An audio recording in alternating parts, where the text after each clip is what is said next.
जय श्री गणेश। नमस्कार, मैं आचार्य संजय द्विवेदी। मेरे समस्त प्रबुद्ध दर्शकों का मेरे चैनल पर हार्दिक स्वागत है। प्रिय दर्शकों, वर्ष 2024 में एक महापरिवर्तन हो चुका है, जहां नवग्रहों में देवगुरु बृहस्पति अपनी राशि का परिवर्तन करके दैत्य गुरु शुक्राचार्य की राशि में प्रवेश कर चुके हैं। 1 मई को इनका परिवर्तन हो चुका है, परंतु अब गुरुदेव बृहस्पति 6 मई से अस्त अवस्था में आ चुके हैं।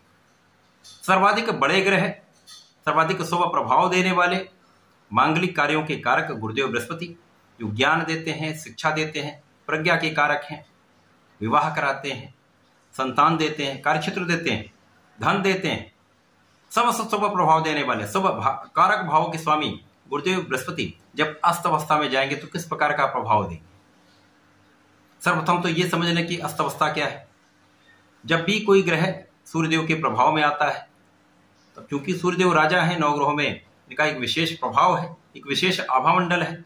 इस वजह से एक ऑरा होता है सूर्यदेव का, प्रकाश की स्रोत सूर्यदेव है, विशेष सामर्थ्य होता है, क्षमता होती है।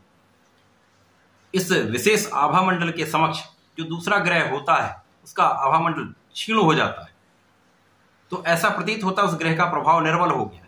परंतु वो ग्रह किसी प्रकार से भी अपना कार्यकत्व का त्याग नहीं करता है, वो अपने दायित्वों का निर्वहन करता है। तो यहां पर इस बात को समझना अत्यंत आवश्यक है, डरने की आवश्यकता बिल्कुल नहीं। अब यदि वो ग्रह सूर्य का मित्र है तो दोनों एक दूसरे के बल को बढ़ाने वाला संयोजन करते हैं। अब यहां तो गुरुदेव बृहस्पति का काल आरंभ हो रहा है, जो 6 मई से 1 जून तक होगा। विशेष रूप से यहां पर ये अष्टावस्था का प्रभाव देंगे। परंतु सूर्य और गुरु, राजा और गुरु का संबंध है, राजा और मंत्री का संबंध है। तो यहां पर एक विशेष संयोजन बन रहा है, जहां पर गुरु और सूर्य एक दूसरे के बल को मल्टीप्लाई करने वाले, एक दूसरे के बल को कई गुना बढ़ाने वाले।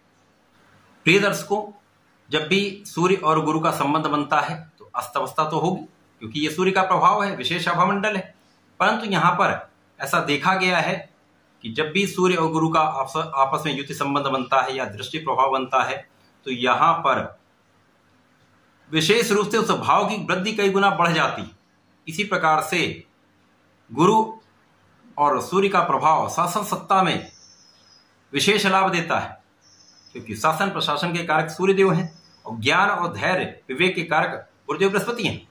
जब इन दोनों का संयोजन होगा तो नेतृत्व का गुण अत्यंत प्रबल हो जाता है, प्रशासनिक क्षमता कई गुना बढ़ जाती है, आपके निर्णय बहुत सटीक हो जाते हैं। सूर्य और गुरु का ये जो संयोजन बन रहा है, ये निश्चित रूप से एक विशेष लाभ देने जा रहा है। आज मैं धनु राशि के लिए, जो गुरुदेव बृहस्पति की ही राशि है,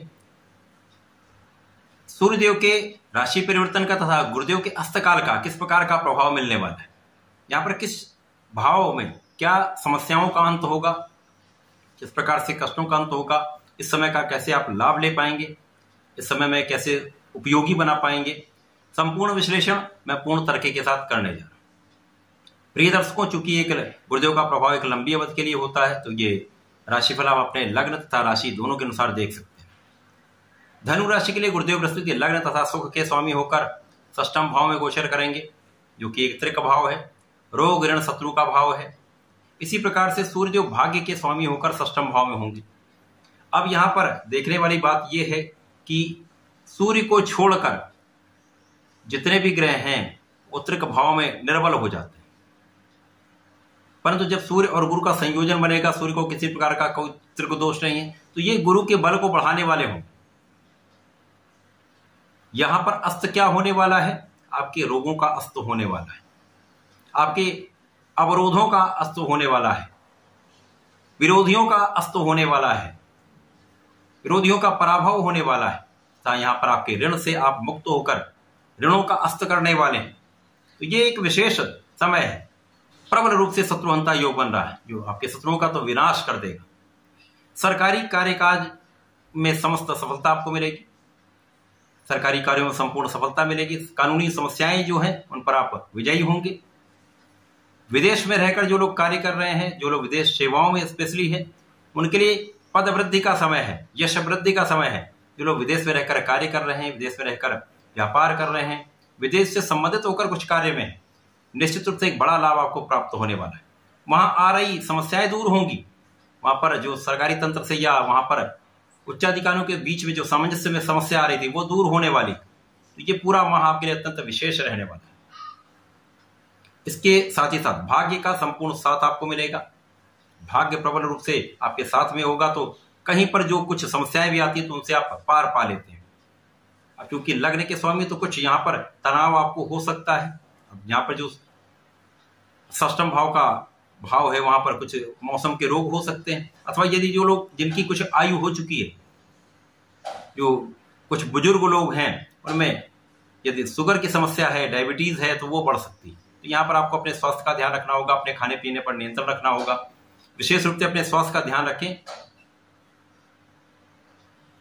ये बाहर के भोजन से विशेष रूप से आपको बचना होगा। फिट रहने के लिए व्यायाम करें, प्राणायाम करें, नियमित रूप से योगा करते हैं तो आपके लिए अत्यंत लाभदायक स्थिति बनेगी। अब सुखों के, अब जब आपके लिए विदेश का भाव प्रबल हो रहा है, इसी के साथ साथ गुरु का संबंध आपके कार्यक्षेत्र को प्रबलता देने वाला है, भाग्य को बढ़ाने वाला है, तो कार्यक्षेत्र तो बढ़ेगा। जब कार्यक्षेत्र आपका बढ़ेगा तो धन का लाभ भी मिलेगा, कुछ व्यय भी बढ़ सकते हैं। तो यहां पर कुछ व्यय बढ़ेंगे, परंतु आप अपने सुखों को बढ़ाने के लिए या सुखों के उपभोग में या विदेशी यात्राओं में आप धन का व्यय करने वाले।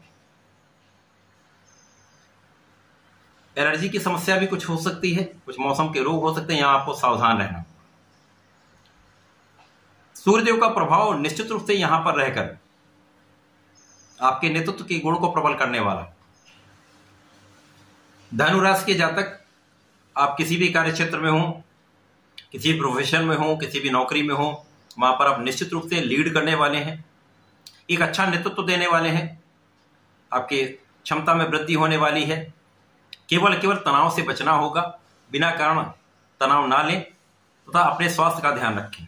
इस समय में आपका कार्यक्षेत्र अच्छा रहने वाला है, कार्यक्षेत्र से एक अच्छा धन का लाभ भी आप ले लें। तो यहाँ पर टेंशन की आवश्यकता नहीं, केवल निष्ठा के साथ अपने कार्य को करें, पूर्ण परिश्रम के साथ आप लगे रहेंगे तो किसी प्रकार का कोई कष्ट होने वाला नहीं।